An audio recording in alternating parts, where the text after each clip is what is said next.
બનાસકાંઠામાં આવેલા વાવના ઢીમા ગામે ભમરાઓનો આતંક સામે આવ્યો છે। શોભાયાત્રામાં ભમરા આવી જતા અફરાતફરી મચી 50થી વધુ લોકોને ભમરાઓએ ડંખ માર્યા। ઈજાગ્રસ્તોને સારવાર માટે હોસ્પિટલ ખસેડવામાં આવ્યા હતા। આ દ્રશ્યો પણ સામે આવ્યા હતા। વાવના ઢીમા ગામે ભમરાઓનો આતંક સામે આવ્યો। શોભાયાત્રામાં ભમરાઓ દ્વારા હુમલો કરવામાં આવ્યો અને જેના કારણે કેટલાક લોકો ઈજાગ્રસ્ત થયા હતા। તેઓને હોસ્પિટલમાં સારવાર માટે ખસેડવામાં આવ્યા છે। ઈજાગ્રસ્તોને સારવાર માટે ખસેડાતા हाल तेओनी तबियत सुधारा पर है। बनासकांठाथी आ दृश्यों सामे आव्या। वावना ढीमा गामे भमराओनो आतंक सामे आव्यो। शोभायात्रामां भमराओ द्वारा हुमलो करवामां आव्यो। वधु माहिती मेळवीशुं। फोनलाइन पर संवाददाता किशोर अहींया जोડાઈ चूक्या छे। किशोर, वधु माहिती शुं छे? કેટલા લોકો ઇજાગ્રસ્ત થયા હતા? ચોક્કસથી એવી ધીમાના માર્કેટયાર્ડ નજીક ગોગ મહારાજની પ્રાણ પ્રતિષ્ઠાને લઈને એક શોભાયાત્રા યોજાઈ હતી। તે દરમિયાન અચાનક જ ભમરાઓએ આતંક મચાવ્યો હતો અને ભમરાઓએ આતંક મચાવતા અફરાતફરી મચી ગઈ હતી અને આ પ્રાણ પ્રતિષ્ઠામાં જે લોકો આ શોભાયાત્રામાં જોડાયા હતા તેમાં 50થી વધુ લોકોને ભમરાઓએ ડંખ માર્યા હતા અને તાત્કાલિક ઇજાગ્રસ્તોને સારવાર અર્થે થરાદની રેફરલ હોસ્પિટલ તેમજ થરાદની ખાનગી હોસ્પિટલમાં ખસેડવામાં આવ્યા છે અને અત્યારે 50થી વધુ લોકોની સારવાર ચાલી રહી છે। હેતવી, આભાર કિશોર માહિતી બદલ। કેસર કેરીના ગઢ ગણાતા એવા ગીરમાં કપાઈ રહ્યા છે આંબા। ખેડૂતોને ઓછું ઉત્પાદન મળતા આંબા પર હવે કરવત ફેરવી છે।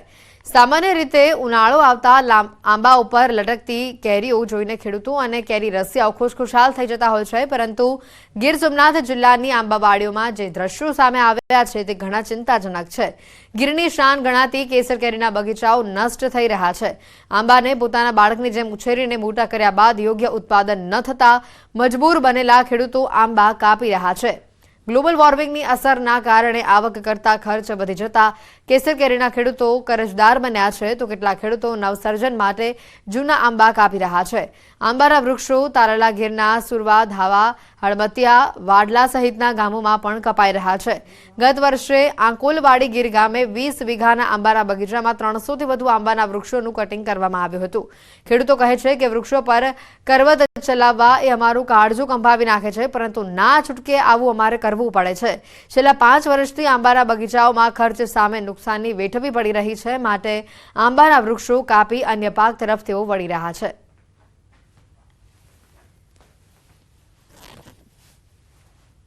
આ 2-3 વર્ષથી બહુ ખેડૂત બગીચા કાપે છે। ખેડૂતોને ઉત્પાદન મળતું નથી ને જમીન પેક થઈ જવાના હિસાબે બીજું કોઈ વાવેતર કરતા નથી। એના હિસાબે બગીચાથી હારીને ખેડૂત કટિંગ કરવાનું ચાલુ રાખે છે। એમાં 15 વર્ષ થયા તો કોઈને આવતું જ નહીં બગીચામાં, એટલે હારી જમીન હતી એમાં 30 વીઘાનો બગીચો જનરલ કાપી જ નાખ્યો જમીનમાંથી।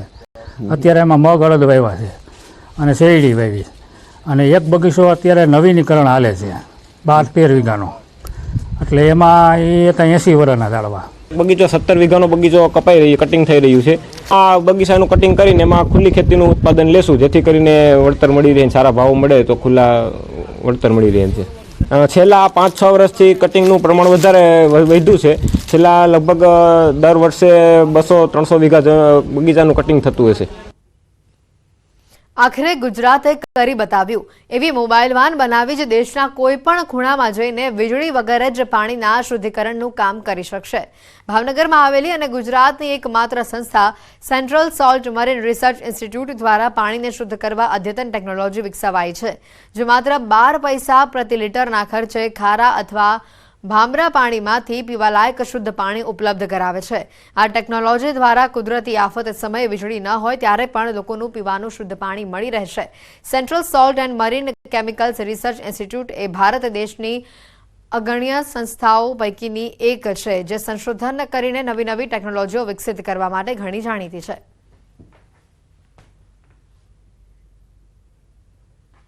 ખારું પાણી છે, ભામરું પાણી છે, એના પીવાલાયક પાણી માં કન્વર્ટ કરવા માટે આ વાનને ડિઝાઇન કરવામાં આવેલી છે। અને આ વાન જે છે અમે નેચરલ ડિઝાસ્ટર એટલે કે કુદરતી આપદા प्रबंधन માટે ડિઝાइन करी है। इट्स मोबाइल डिसैलिनेशन वैन, जो कि आपदा जैसी स्थिति होती है, अर्थक्वेक होता है या अकाल जैसी स्थिति पूरे देश में जब भी जहां भी पैदा होती है, उस समय आपदा के स्थिति पे जाके उस क्षेत्र में जाके चाहे वो कहीं पे भी हो वहां पे जाने की क्षमता ये वाहन रखता है। और वे किसी भी नेचुरल क्लाइमेटी में पूरे देश में कहीं भी जा करके खारा पानी हो, गंदा पानी हो, दूषित पानी हो, उसे तत्काल बिना इलेक्ट्रिसिटी से, बिना किसी एक्सटर्नल इलेक्ट्रिसिटी से वह पेयजल उपलब्ध करा सकती है। વલસાડના અમરગામની હદ પાસે આવેલું મહારાષ્ટ્રનું ધાણો ગામ કે જ્યાં દરિયાની ભરતી સમયે કિનારા નજીક 2 ડોલ્ફિન માછલીઓ આવી હતી. દરિયામાં ઓટ આવ્યા બાદ બંને માછલીઓ પથ્થરમાં જ અટવાઈ ગઈ હતી. સ્થાનિકોએ પથ્થરમાં ફસાયેલી ડોલ્ફિનને બહાર કાઢી ફરી દરિયામાં છોડી હતી. અગાઉ પણ વલસાડના તિથલ સુધીના દરિયા કિનારે અનેક વખત ડોલ્ફિન માછલીઓ જોવા મળી છે. આ વખતે એક સાથે 2 ડોલ્ફિન માછલીઓ દેખાતા લોકો દરિયા કિનારે ઉમટી પડ્યા હતા. આ દ્રશ્યો જ ઘણા સુંદર હતા. આ ડોલ્ફિનોને જોવા માટે મોટી સંખ્યામાં લોકો દરિયાકાંઠે પહોંચ્યા હતા. દાણુના દરિયાકાંઠે 2 ડોલ્ફિન ફસાઈ હતી, જેને માછીમારો દ્વારા મુક્ત કરવામાં આવી. પથ્થરોમાં તે ફસાઈ હતી અને ઓટ આવ્યા બાદ આ બંને ડોલ્ફિનને મુક્ત કરવામાં આવે છે. સ્થાનિકોએ આ બંને ડોલ્ફિનનું રેસ્ક્યુ કર્યું, તેઓને દરિયામાં છોડી મૂકી.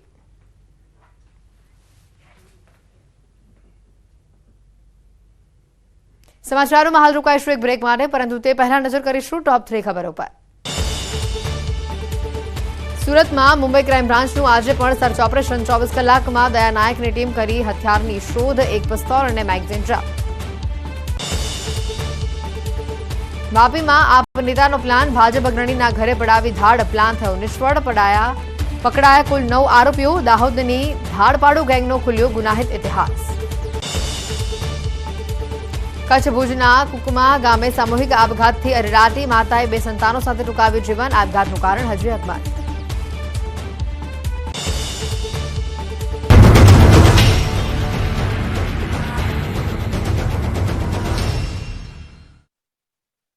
વિસ્તારોમાં તાપમાન ઘટ્યું છે, જેમાં કેટલાક સેન્ટરો પર તાપમાન સામાન્ય કરતાં પણ નીચું નોંધાયું છે.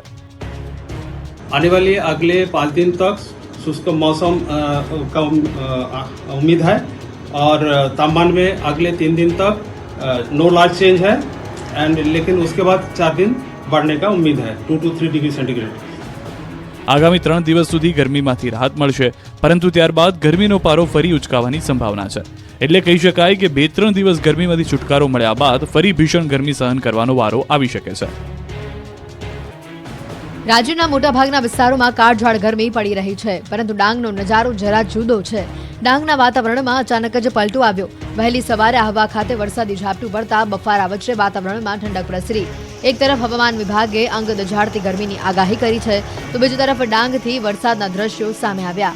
ભીષણ ગરમી વચ્ચે ડાંગ જિલ્લાના વાતાવરણમાં પલટો પણ જોવા મળ્યો. વહેલી સવારે જિલ્લાના મુખ્ય મથક આહવા ખાતે વરસાદી ઝાપટું પડ્યું. કમોસમી વરસાદના કારણે બફારા વચ્ચે વાતાવરણમાં ઠંડક પ્રસરી છે.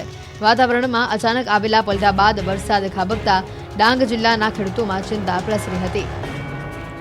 લોકશાહીની સુરત જોવી હોય તો સુરતનો ઘટનાક્રમ જોવો પડે.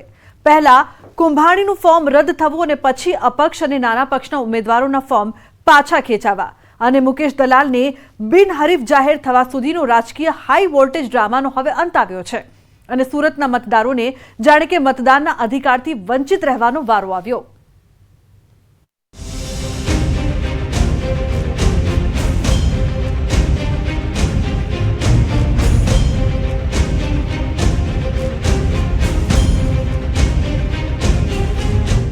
चुटनी हजू चालू है, चुटनी हजू बाकी है, जंग अभी जारी है. જ્યાં સુધી એક છેલ્લો પણ સૈનિક બાકી રહે ત્યાં સુધી યુદ્ધ ચાલુ રહેશે અને આપણે ભારતીય જનતા પાર્ટીના કાર્યકર્તાઓ જે રીતે ચૂંટણી લડવા ટેવાયેલા છે તે જ રીતે આપણે ચૂંટણી લડવાની છે. એમાં કાંઈ કચાશ નહીં રહી, કાંઈ અતિવિશ્વાસ નહીં રહી. દુશ્મન નાનો હોય કે દુશ્મન મોટો હોય, દુશ્મન એ દુશ્મન છે, એને આપણે કચડી નાખવાનો છે. હજુ તો 2 દિવસ પહેલા જ મુકેશ દલાલે ઓલપાડમાં આયોજિત એક સભામાં ધારદાર ભાષણ આપ્યું હતું. ચૂંટણી લડવાની અને જીતવાની વાત કરી હતી, પણ જે રીતે ભારતીય જનતા પાર્ટી ચૂંટણી જીતવા માટે ટેવાયેલી છે તે રીતે. પણ આજે તો તેઓ વગર ચૂંટણીએ જીતી ગયા અને જીતનો જશ્ન મનાવી રહ્યા છે. સુરતના ભાજપના લોકસભાના ઉમેદવાર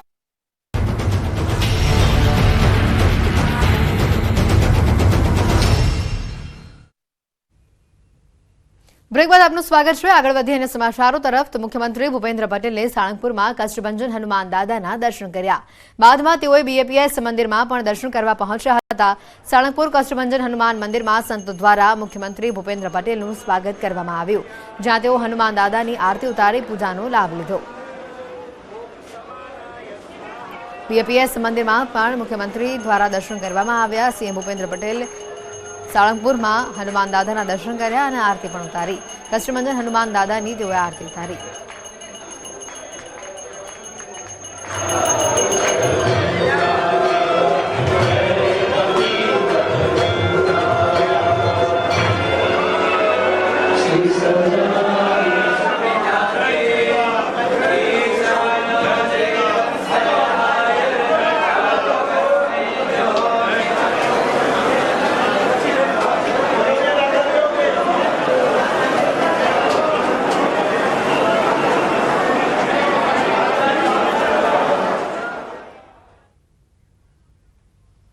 સુરતમાં ભાજપની જીત પર બોલ્યા રાજનાથસિંહ. રાજનાથસિંહના કોંગ્રેસ ઉપર આરોપ સામે આવ્યા. વિપક્ષ જનતાની આંખોમાં ધૂળ નાખવાનો પ્રયાસ કરે છે. કોંગ્રેસ કહે છે લોકતંત્ર ખતરામાં છે.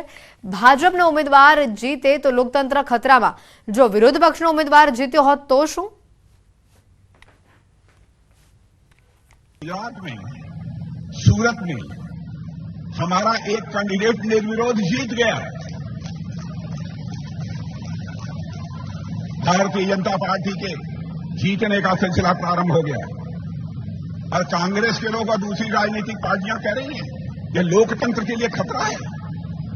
मैं यह पूछना चाहता हूं, कांग्रेस के दोस्तों को कहना चाहता हूं, विरोध पक्ष के लोगों को कहना चाहता हूं, जनता की आंखों में धूल झोंक कर राजनीति मत करो. जनता की आंखों में आंख मिलाकर राजनीति करो. हिम्मत है. आपकी भी हुकूमत थी, कई बार सांसद निर्विरोध चुने गए. आपके सांसद यदि निर्विरोध जीत जाए तो लोकतंत्र मजबूत हो गया और हमारा एक सांसद निर्विरोध जीत गया तो लोकतंत्र कमजोर हो गया. और इसी उत्तर प्रदेश में मैं याद दिलाना चाहता हूं 2012 में कन्नौज का बाई इलेक्शन था, उपचुनाव था. डिम्पल यादव उस समय निर्विरोध ही जीती. उस समय कांग्रेस सपा बसपा के लोगों को लोकतंत्र के ऊपर खतरा दिखाई नहीं दिया. कहां ले जाना चाहते हैं लोग इस देश में? बार बार कहता हूं, राजनीति करनी है तो जनता की आंख में धूल झोंक के राजनीति मत करो. जनता की नजरों से नजर मिलाकर राजनीति करो. यह है हमारा तमाशा बना दिया है इन लोगों ने. केवल जनता को गुमराह करके ये समर्थन हासिल करना चाहते हैं. ભાવનગર શહેરમાં રખડતા ઢોરનો આતંક સામે આવ્યો છે. રખડતા ઢોરની અડફેટે એક વૃદ્ધનું મોત થયું છે. સારવાર દરમિયાન નાથાભાઈ પરમાર નામના વૃદ્ધનું મોત થયું. 4 દિવસ અગાઉ રખડતા ઢોરની અડફેટે વૃદ્ધ ગંભીર રીતે ઘાયલ થયા હતા. કુંભારવાડા મિલની ચાલીમાં રખડતા ઢોરને 3 લોકોએ અડફેટે લીધા હતા. ભાવનગર શહેર અને જિલ્લામાં રખડતા ઢોરના કારણે અવારનવાર નિર્દોષ વ્યક્તિ જીવ ગુમાવે છે. તેમ છતાં તંત્રની આંખ ઉઘડતી નથી. રખડતા ઢોરની સમસ્યાથી હવે પ્રજાજનો પણ ત્રસ્ત છે.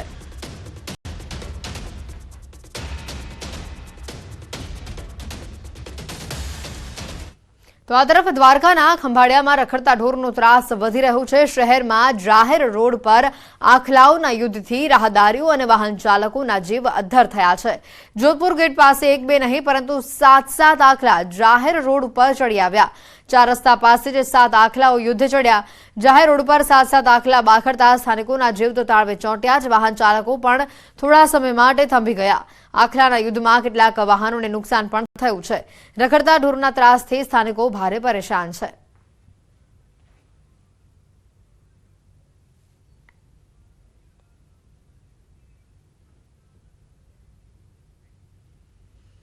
સલમાન ખાનના ઘરની બહાર ફાયરિંગના કેસમાં તપાસ કરવામાં આવી રહી છે. મુંબઈ પોલીસના 2 દિવસથી સુરતમાં ધામા છે.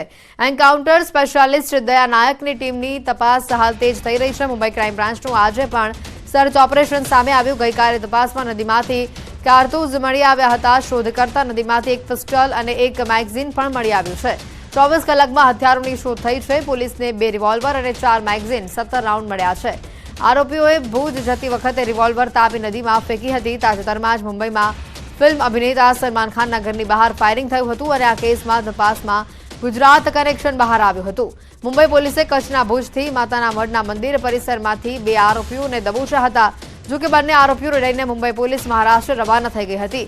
જ્યાં વધુ પૂછપરછમાં ફાયરિંગના કેસમાં સમગ્ર તપાસ સુરત સુધી પહોંચી છે. તપાસમાં ખુલ્યું છે કે આરોપીઓએ ભુજ જતા પહેલા ગુનામાં વપરાયેલી રિવોલ્વર તાપી નદીમાં ફેંકી હતી. હાલ જે અપડેટ સામે આવી રહી છે, હાલ દયા નાયક સમગ્ર મામલે ઊંડાણપૂર્વક તેઓની ટીમ સાથે તપાસ કરી રહ્યા છે, પરંતુ હાલ જે પિસ્તલ અને કારતૂસ મળી આવવાને લઈને જે માહિતી આવી રહી છે, 24 કલાકની અંદર જ જે ગુનામાં વપરાયેલા હથિયાર છે તેને જપ્ત કરવામાં આવ્યા છે.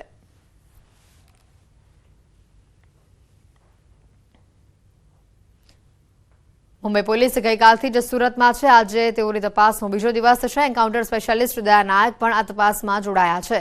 મુંબઈ, કચ્છ અને તે બાદ હવે સુરત કનેક્શન આ ઘટનામાં સામે આવ્યું હતું.